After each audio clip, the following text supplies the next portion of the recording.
Alright, twagiye. Ni ingeso zirindwi zangiza ubwonko bwawe utabizi. Ese nawe uri muri aba ngaba? Ese wari uzi ko hari ibintu ushobora kuba ukora buri munsi ariko bikagenda bigabanya ubushobozi bw'ubwonko bwawe ku buryo ubwonko bwawe bugira capacity iri hasi?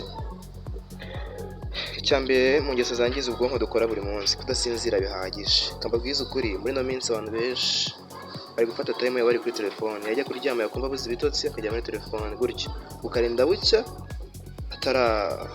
atarasinzira, ugasanga asinzira amasaha 2 cyangwa 1. Ibyo binaniza ubwonko bwawe. Umunyeshuri usoma ijoro ryose adasinziriye ashobora kwibagirwa byinshi mu kizamini kurusha uwasinziriye neza. Cya kabiri, guhora kuri telefone, sibyo? Kumara amasaha menshi ku mbuga nkoranyambaga. Hari abo nabonye bahora bari ku TikTok, YouTube n'izindi mbuga nkoranyambaga zose nyine tuzi, ahora scrolling mu bintu bitabafitiye akamaro, agatwara time muri ibyo bintu, sibyo? Iyo ureba amashusho magufi amasaha menshi, gusoma igitabo minota 30 bishobora kukugorora, sibyo? Yego. Icya gatatu, kutanywa amazi ahagije. Abantu benshi muri no minsi bari kunywera za byeri, mitsingi, amafanta, ibyuma, bibagiye ko amazi ari bwo buzima. Tunywa amazi. Abantu benshi bibwira ko bananiwe, nyamara icyo bakeneye ni ukunywa amazi ahagije. Cya kane ni stress ikabije. Abantu benshi bafite ibibazo muri no minsi pe. Iyo umuntu afite ibibazo bikomeye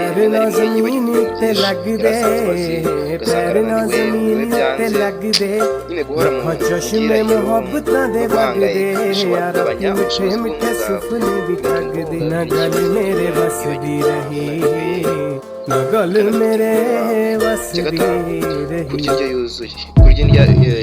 kurya indyo ituzuye. Ibi nabyo rero ni ibintu tukafekitinga cyane. Iyo uriye indyo ituzuye ugasanga umuntu arya ibinyama bikaranze, ibintu nk'ibyo byose nyine birimo amavuta, amasukari, ntabwo ari ibintu by'ingenzi, tukwiye kubireka, sibyo? Kurya ibiryo byinshi birimo isukari, amavuta gusa bishobora no kugira ingaruka ku mikorere y'ubwonko bwacu. Gusa ariko kurya imboga, imbuto zitandukanye n'ibiryo birimo intungamubiri bikungahaye kuri protein na carbohydrate bishobora kudufasha. Nk'umuntu uhora anywa soda nyinshi cyane kandi akarya fast food gusa, ashobora kumva ananiwe kenshi kurusha urya indyo yuzuye, sibyo? Turya indyo yuzuye ikungahayemo protein, carbohydrate, lipid n'amafats kugira ngo ubwonko bwacu bubashe gukora neza. Ikindi tugomba kujya twiga gukora siporo ngororamubiri, ngo kudakora imyitozo ngororamubiri, sibyo? Buriya siporo ni ikintu gikenerwa mu buzima busanzwe. Imyitozo ifasha amaraso gutembera neza, harimo buri imyitozo no siporo. Utazazibona umuntu abyuka yirukanka ajya gukaraga ifiriti ugire ngo ni ibintu byakiryo nyine. Ni ibintu bidufasha cyane, sibyo? Gukora siporo basi fata iminota 30 ya wenda mu gitondo kuri siporo, nimugoroba uze gukora siporo ugiye kuryama. Ikindi bikwiye kunywa amazi menshi cyane, ibyo nabyo biradufasha, sibyo? Kugenda n'amaguru nk'iminota 30 buri munsi birashoboka kugufasha ko ubwonko bwawe bwakomeza kugira capacity hejuru, sibyo? Nige kugenda nyine n'amaguru. Babana nabonye bateka imodoka cyangwa se akava mu modoka ajya mu ndege, ava mu ndege ajya hehe atagendesha amaguru. Nabyo bituma imitsi itwara amaraso, amaprotein, intungamubiri byose bihagarara bikagenda gahoro gahoro.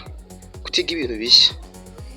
Buriya nusanga nk'urugero, for example, warize nko mu myaka 5 yabanje, umuntu wize mu myaka 5 yabanje,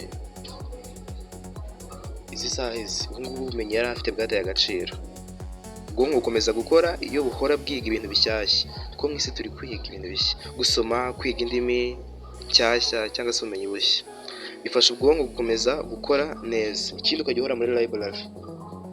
Urugero, kwiga gukoresha porogaramu nshya cyangwa ururimi rushya bishobora kongera ubushobozi bwo gutekereza cyane, kandi umuntu uhora wiga atandukanye n'umuntu wize ufite amadiplome wicaye, sibyo? Ubwonko ni umutungo ukomeye dufite. Iyo wirinze izi ngeso zose uko nkubwiye ko ari 7, ushobora kongera ubushobozi bw'ubwonko bwawe, capacity ugakora neza ntibunanirwe. Niba hari imwe muri izi ngeso ubona ugifite, tangira kuyihindura. Guhera uyu munsi utangire unywa amazi, ukore siporo, urya bifite intungamubiri n'ibindi byose nagiye mvuga hejuru. Niba wakunze iki kiganiro, kanda like, subscribe kandi usangize iyi video n'inshuti zawe kugira ngo bunguke ubumenyi bushyashya. Ese nawe wari uri muri aba? Murakoze cyane kureba ino video ni ya Open Channel. Tuzongere kuganira mu kindi kiganiro.